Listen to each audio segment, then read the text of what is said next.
जय हिंद साथियों, स्वागत है आप सभी का हमारे YouTube चैनल ज्ञान आरबीएल में।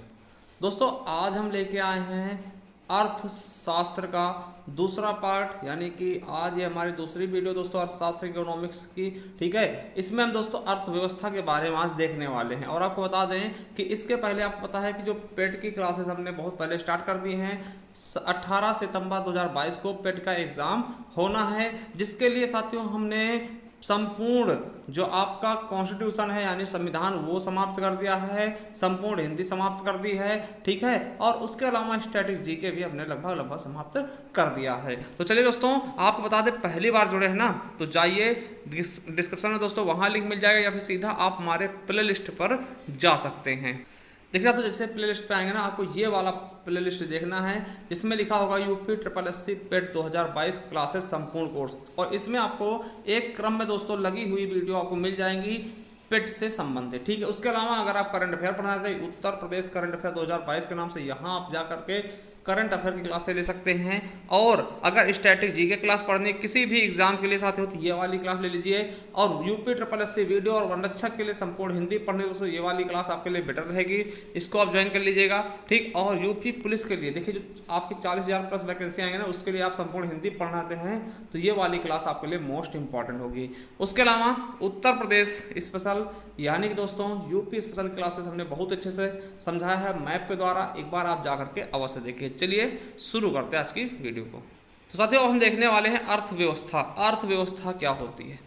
ठीक है, तो आपको बता दें, देखिए अर्थव्यवस्था अर्थशास्त्र का व्यवहारिक पक्ष है। अर्थव्यवस्था के अंतर्गत दोस्तों क्या होता है कि उत्पादन, उपभोग और वस्तुओं एवं सेवाओं के व्यापार से संबंधित सभी क्रियाकलाप शामिल होते हैं। मतलब वस्तु का उत्पादन भी किया जाएगा, उसका उपभोग भी किया जाएगा और वस्तुओं और सेवाओं का व्यापार भी किया जाएगा। सभी चीजों को मिलाकर दोस्तों क्या होता है, अर्थव्यवस्था बनती है। ठीक है, देखिए अर्थव्यवस्था के माध्यम से देश में रहने वाले लोग अपनी आजीविका चलाते हैं। ठीक, अर्थव्यवस्था के ही माध्यम से जो देश में लोग रहते हैं दोस्तों वो अपनी आजीविका चलाते हैं। और आपको बता दें जो इम्पोर्टेंट दोस्तों यहाँ से हमें पढ़ना है, आपको बता दें कि अर्थव्यवस्था का वर्गीकरण हम दोस्तों कितने भागों में बांट कर सकते हैं दोस्तों। तो याद रखना, अर्थव्यवस्था का वर्गीकरण हम 3 आधारों पर बांट कर सकते हैं। ठीक है, कितने आधारों पर? 3 आधारों पर। पहला है नियंत्रण के आधार पर अर्थव्यवस्था। ठीक है, नियंत्रण के आधार पर दोस्तों अर्थव्यवस्था को हम 3 भागों में फिर से बांट देते हैं। देखिए 3 भागों पहले हम बांट के पढ़ेंगे।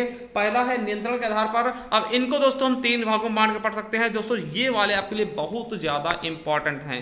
पहला है पूंजीवादी अर्थव्यवस्था। क्या साथियों? पूंजीवादी अर्थव्यवस्था। देखिए ऐसी अर्थव्यवस्था जिसमें उत्पादन के संसाधनों पर निजी स्वामित्व पाया जाता है उसे हम पूंजीवादी अर्थव्यवस्था कहते हैं। ये इंपॉर्टेंट है दोस्तों, याद रखेंगे। ठीक है, किसे कहते हैं? जहां पर उत्पादन के संसाधनों पर निजी स्वामित्व पाया जाता दोस्तों उसे हम पूंजीवादी अर्थव्यवस्था कहते हैं। जैसे देखिए, और आपको बता दें कि इसे उदारवादी अर्थव्यवस्था भी कहा जाता है दोस्तों। पूंजीवादी अर्थव्यवस्था को उदारवादी अर्थव्यवस्था भी कहा जाता है। और ये दोस्तों आपको बता दें ये किसके सिद्धांत पर आधारित है? आपको पता होना है कि एडम स्मिथ के हस्तक्षेप सिद्धांत पर दोस्तों ये कार्य करती। कौन सी? पूंजीवादी अर्थव्यवस्था। ठीक है, जैसे आपको बता दें, देखिए ये अर्थव्यवस्था कहां होगी, तो आपको बता दें, पहले एक बार आपको दिखा दे पॉइंट टू पॉइंट, फिर इसके बाद आपको समझाते हैं। ठीक है, इसकी विशेषताएं क्या होंगी? अधिकतम लाभ कमाना। ठीक है, अधिकतम लाभ का उद्देश्य। दूसरा, विकेंद्रीकृत व्यवस्था, बाजार नियंत्रण प्रणाली द्वारा संचालित और प्रतियोगिता की स्थित, वस्तुओं एवं सेवाओं में विविधता एवं गुणवत्ता दोस्तों। और ये अर्थव्यवस्था कहाँ होगी? तो पूंजीवादी अर्थव्यवस्था जो विकसित देश है ना, जैसे America, Japan, France, Italy, Britain, Canada, Mexico आदि देशों में पाई जाती है। देखिए इसका मतलब क्या होता है समझिएगा। अब एक बार आपको समझाने की कोशिश करें। देखिए पूंजीवादी अर्थव्यवस्था में क्या होता है? निजी स्वामित्व पाया। ठीक है, क्या होता है? निजी स्वामित्व। आपको बता दें यहाँ पर दोस्तों सरकारी कार्यक्रमों के मतलब सरकार उसमें इंक्लूड ना होकर दोस्तों किसी कंपनियों को, निजी कंपनियां काम करती हैं। ठीक है, उसे ही क्या बोलते हैं हम? पूंजीवादी अर्थव्यवस्था। देखिए जैसे आपको पता है कि अपने भारत में कैसी मिश्रित अर्थव्यवस्था है। ठीक है, कुछ चीजें दोस्तों प्राइवेट हैं, कुछ चीजें क्या है? सरकारी हैं। तो वो चीजें मिश्रित होती हैं। यहाँ पे दोस्तों सब कुछ क्या होगा? सरकारी होगा, सॉरी प्राइवेट होगा। सब कुछ क्या होगा? निजी होगा दोस्तों।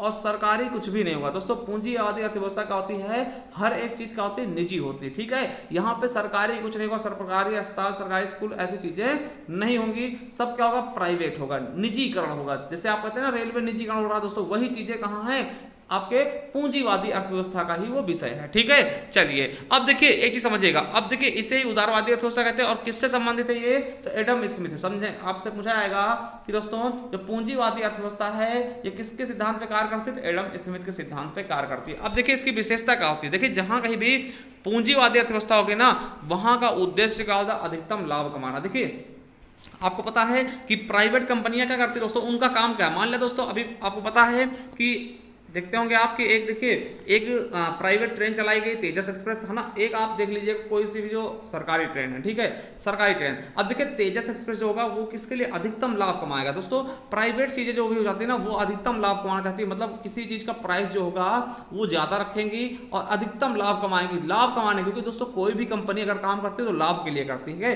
और दूसरा विकेंद्रीकरण व्यवस्था, और तीसरा दोस्तों बाजार नियंत्रण प्रणाली द्वारा संचालित। दोस्तों बाजार जो होता है ना, उस पर नियंत्रण प्रणाली होता है, बहुत ही अच्छे ढंग से चलती है इसमें। ठीक है, प्रतियोगिता की स्थिति, इसको समझिएगा। प्रतियोगिता की स्थिति दोस्तों ये वैसे पूछ सकते हैं कि क्या है, कौन सा इसका एक मतलब एक विशेषता है। दोस्तों प्रतियोगिता की स्थिति समझते, देखिए मान ले साथियों क्या है कि हर चीज सरकारी है। देखिए हर चीज सरकारी, इसका मतलब क्या होगा, तो वहां पे प्रतियोगिता नहीं होगी। देखिए अपने यहाँ की बात करें, मान लो दोस्तों अगर हम मोबाइल नेटवर्क की बात करते हैं ना, सिम की बात करते हैं जो आप देखते होंगे, तो देखिए पहले क्या था आपको पता, BSNL क्या है दोस्तों, सरकारी है। क्या है, सरकारी है दोस्तों। ठीक है, अब देखिए अगर अपने यहाँ दोस्तों मिश्रित नहीं होती, यानी निजीकरण भी नहीं होता ना, तो हम आजकल पता नहीं कहाँ होते, लेकिन जो सरकारी काम होते हैं बहुत ढीले तरीके से होते हैं। काम नहीं होगा, आप जाओ उनके वहाँ रोज जाइए, कोई दिक्कत नहीं, वो मतलब कोई मतलब ही नहीं होता उनसे। ठीक है, अगर BSNL की जगह दोस्तों क्या हो, अगर आज निजीकरण थोड़ा नहीं होता तो क्या आज हम जो जियो सिम चला रहे हैं, ठीक है, एयरटेल चला रहे हैं, ओडा चला रहे हैं, चला पाते, बिल्कुल नहीं चला पाते। तो आप समझ लीजिएगा कि यहां पर दोस्तों क्या होगा, तो प्रतियोगिता की स्थिति होगी, मतलब नई नई कंपनियां आएंगे। देखिए प्रतियोगिता कब बढ़ेगी, जब दोस्तों एक से ज्यादा कंपनी होगी। केवल सरकारी होगी कोई प्रतियोगिता नहीं, कौन सरकारी थोड़ी प्रतियोगिता करेगी ना। जब प्राइवेट कंपनी आएंगे, अब जियो है वो सस्ता रिचार्ज देगी, अच्छा दोस्तों नेटवर्क देगी, तो लोग जियो में जाएंगे।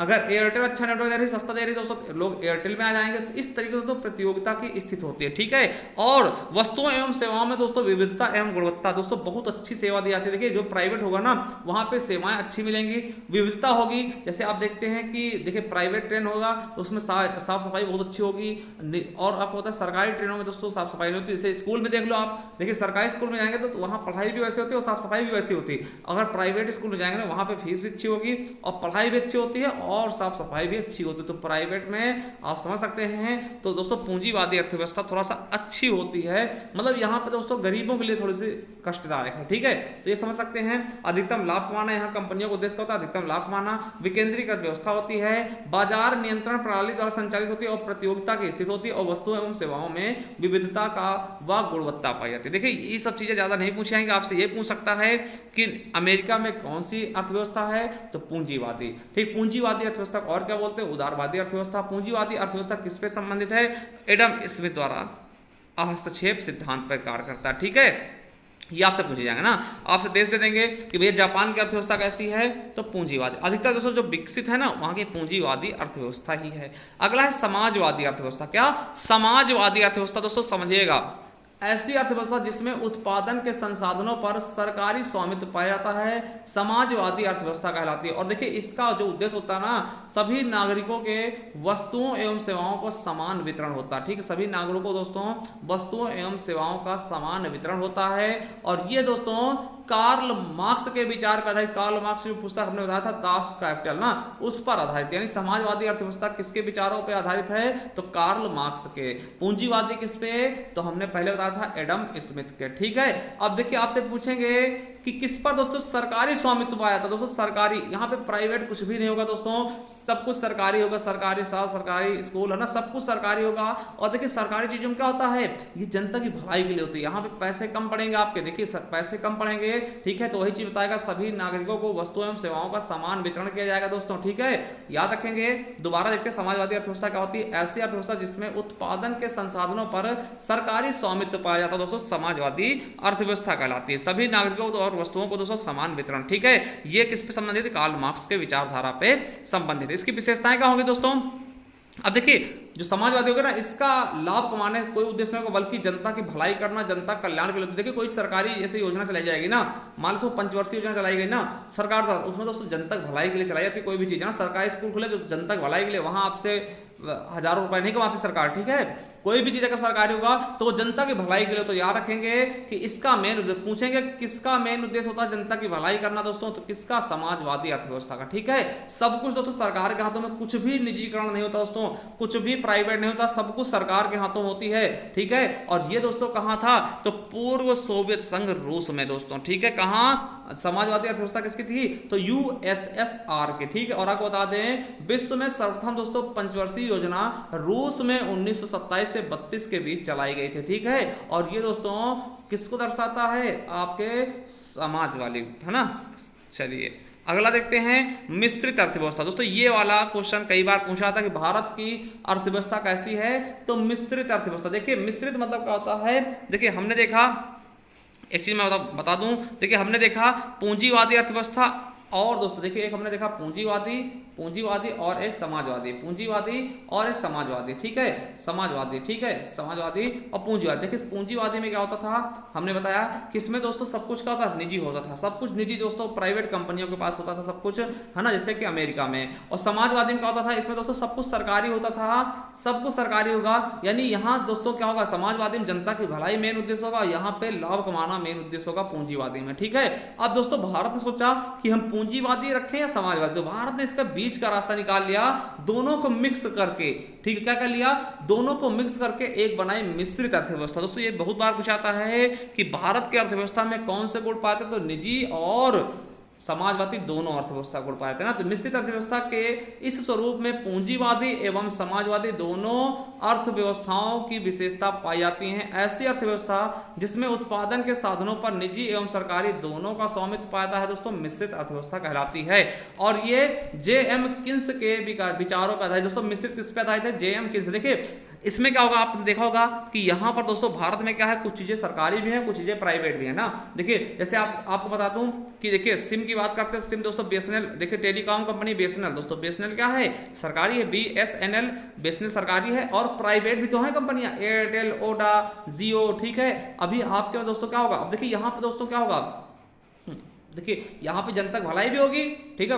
देखिए आप गरीब हैं तो आप सरकारी स्कूल में पढ़ा लीजिए, अगर साथियों आपको अच्छी चीजें लेनी है ना, पैसे खर्च कर सकते हैं, आप दोस्तों प्राइवेट स्कूल में पढ़ा लीजिए। तो दोनों रास्ते यहाँ पे खोल दिए गए हैं, ठीक है। वो होती है मिश्रित अर्थव्यवस्था, ठीक है। देखिए सरकारी क्या है, बीएसएनएल है, और प्राइवेट आप एयरटेल, जियो, वोडाफोन, इन पे ले लीजिएगा, है ना। ये सब चीजें दोस्तों क्या करती हैं। अब देखिए अगर प्राइवेट नहीं होता, केवल सरकारी होता ना, केवल सरकारी, केवल दोस्तों समाजवादी, तो आपको अच्छी चीजें कम मिल पाती। क्यों, क्योंकि बीएसएनएल होती है, बीएसएनएल पता नहीं नेटवर्क दे पाती, सही से आपकी बात हो पाती, ठीक है। आप मतलब हर एक तरह की चीजें होती है ना, सही से नेट चलता है नहीं चलता। मगर दोस्तों प्राइवेट आने ना हजार तरीके की कंपनियां आ गई। अब भैया मान लिया आपके बीएसएनएल में मन नहीं लगा ना, आप तुरंत गाली लोगे और तुरंत अपना नंबर पोर्ट करा लोगे किसमें, एयरटेल में, ठीक है। एयरटेल खराब हुआ, जियो में, जियो खराब हुआ, है ना। तो इस तरह से आप करते हो, क्यों, क्योंकि आपके यहाँ कैसी है, मिश्रित अर्थव्यवस्था, यानी कि हमारे यहाँ पूंजीवादी अर्थव्यवस्था के भी गुण हैं, ठीक है। चलिए तो किस पे आधारित है, जे.एम. किन्स पर। देखिए इसमें क्या होता है कि सरकार नीति बनाती है और लागू कौन करती है, निजी संस्थाएं, ठीक है। तो याद रखेंगे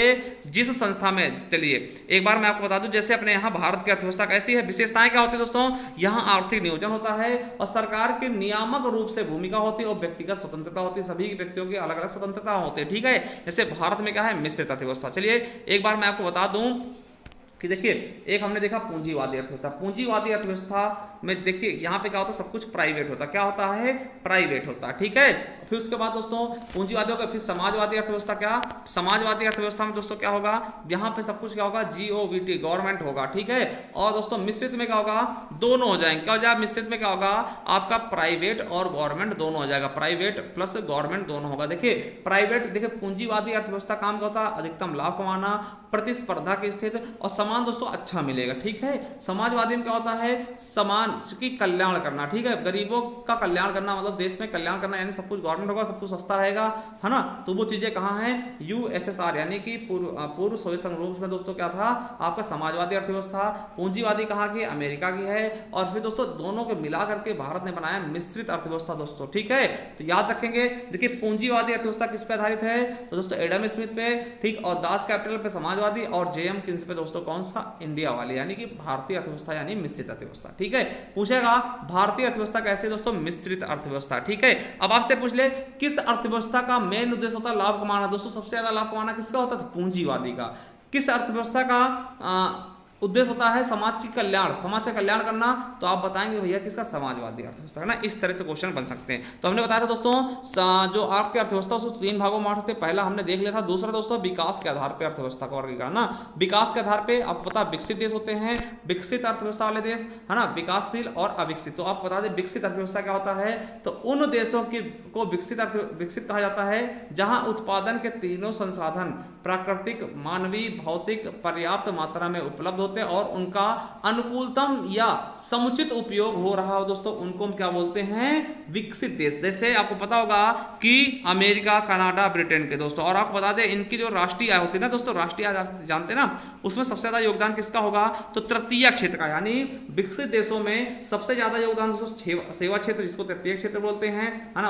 हालांकि क्षेत्र के बारे में हम अगले वीडियो में देखेंगे, ठीक है, कि प्रथम क्षेत्र प्राथमिक क्षेत्र क्या होता है, द्वितीय क्या होता है, तृतीय, है ना। तो दोस्तों जो विकसित अर्थव्यवस्था वाले देश होंगे ना, उनमें सबसे ज्यादा दोस्तों जो उनकी अर्थव्यवस्था होती है उसमें योगदान किसका होता है, सेवा क्षेत्र का। दूसरे नंबर दोस्तों द्वितीय का यानी उद्योग क्षेत्र का, और तीसरे पे कृषि। इनका जो कृषि क्षेत्र होता है ना, कृषि का योगदान होता है तीसरे नंबर पे होता है, ठीक। वहां क्या होती है आपकी विकसित अर्थव्यवस्था, ठीक है, वो देश विकसित कहलाते हैं। और विकासशील क्या होते हैं, मैं आपको बता दूं, विकासशील वो है जहां प्राकृतिक संसाधनों की कमी पाई जाती है, जैसे भारत हो गया, पाकिस्तान, बांग्लादेश। और यहां पे राष्ट्रीय आय में योगदान सबसे पहले किसका होता है, अधिकतर योगदान दोस्तों किसका होता है, उद्योग का, फिर कृषि का, फिर सेवा का। देखिए जो विकसित थे उनमें क्या होता था दोस्तों, पहले नंबर पर सेवा आता था, ठीक, पहले पे सेवा आता था दोस्तों, दूसरे पे उद्योग होता था, तीसरे पे कृषि होता था, ठीक है। मगर दोस्तों जो अविकसित है, सॉरी विकासशील जैसे अपना भारत है, यहाँ सबसे ज्यादा योगदान किसका, उद्योग का है, फिर दोस्तों कृषि का है, फिर दोस्तों सेवा का है, ठीक है। तो समझ गए होंगे। चलिए अब तीसरी देखते हैं, अविकसित अर्थव्यवस्था दोस्तों। देखिए अविकसित देश वो होते हैं जहां प्राकृतिक, भौतिक तथा मानवीय में से कोई एक नगण्य होता है, जैसे नाइजीरिया हो गया, चाड हो गया, सूडान हो गया, कांगो हो गया। ये देश दोस्तों अविकसित अर्थव्यवस्था वाले होते हैं। और यहाँ दोस्तों इनकी राष्ट्रीय आय में योगदान सबसे ज्यादा कृषि का होता है, फिर उद्योग का होता है, फिर सेवा का होता है, ठीक है। पहले कृषि, फिर उद्योग, फिर सेवा का होता है, ठीक है। तो हमने दोस्तों दूसरे आधार पर भी देख लिया। अब दोस्तों तीसरा आधार का होता है वैश्विक संबंधों के आधार पर अर्थव्यवस्था दोस्तों। ये 2 भागों में बांटते हैं इनको। खुली अर्थव्यवस्था, देखिए खुली अर्थव्यवस्था क्या होती है, जो देश मतलब जहां की अर्थव्यवस्था एकदम खुली हो, सभी देशों से लेन देन चल रहा हो, उनका सभी देशों से आयात निर्यात चल रहा हो, उनको हम खुली अर्थव्यवस्था कहते हैं। देखिए जो देश सभी देशों के साथ आयात निर्यात करता दोस्तों, सभी देशों की अर्थव्यवस्था खुली अर्थव्यवस्था। लगभग दोस्तों अभी क्या है, वर्तमान में सभी देशों की अर्थव्यवस्था क्या है, खुली अर्थव्यवस्था है दोस्तों। बंद अर्थव्यवस्था से कोई जी नहीं पाएगा, ठीक है। आपको कितने भी बड़े हो जाए दोस्तों, कुछ ना कुछ तो आपको मंगाना ही पड़ेगा विदेश से। मान लिया आपके यहाँ चावल नहीं हो रहा तो चावल मंगाइए, चावल रहा गेहूं मंगवाइएगा, आटा मंगवाइएगा, मतलब सॉरी दाल, कुछ ना कुछ तो मंगवाना पड़ेगा ही पड़ेगा, ठीक है। बंद अर्थव्यवस्था क्या होता है दोस्तों, वह देश जो किसी भी देश से आयात निर्यात नहीं करता दोस्तों, वहां की अर्थव्यवस्था बंद अर्थव्यवस्था कहलाती है। जैसे दोस्तों कुछ समय के लिए उत्तरी कोरिया की होती थी, मगर दोस्तों अब ये भी थोड़ा बहुत व्यापार करने लगा है चाइना वाइना के साथ, ठीक है। तो याद रखेंगे खुली अर्थव्यवस्था का जहां जो मतलब हर देश के साथ दोस्तों मतलब अपना साझा करे, व्यापार करे, है ना। और बंद अर्थव्यवस्था क्या होती है, जो किसी भी देश से आयात निर्यात करता ही ना हो, ठीक है। चलिए अब दोस्तों आपको बता दूं, अर्थव्यवस्था बता दूं कि विश्व की अर्थव्यवस्था। देखिए विश्व की शीर्ष अर्थव्यवस्थाएं 2021 के अनुसार नॉमिनल जीडीपी के आधारित, है ना, जीडीपी पर आधारित दोस्तों ट्रिलियन डॉलर में कितनी अर्थव्यवस्था, जैसे अमेरिका कितनी है 22 पॉइंट, है ना, 93 ट्रिलियन डॉलर, ठीक है। चीन कितनी है, 16.86 ट्रिलियन डॉलर।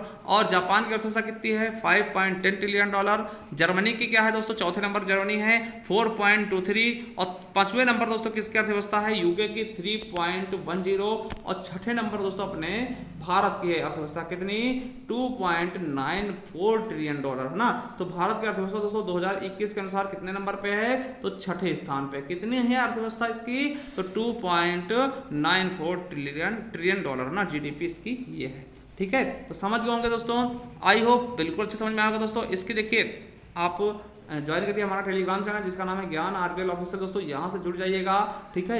यहीं पर आपको सारी पीडीएफ आपको समय पे मिलती रहेंगी, ठीक है। और एक बार आप जाइए, डिस्क्रिप्शन में लिंक मिल जाएगा, वहाँ जाकर के दोस्तों आप बिल्कुल अच्छे से अपनी तैयारी कर सकते हैं, ठीक है। और चैनल को सब्सक्राइब कर लीजिएगा एक बार। चलिए, थैंक यू, मिलते हैं हम किसी नेक्स्ट वीडियो में, तब तक के लिए जय हिंद, जय भारत, वंदे मातरम। Thank you, love you all.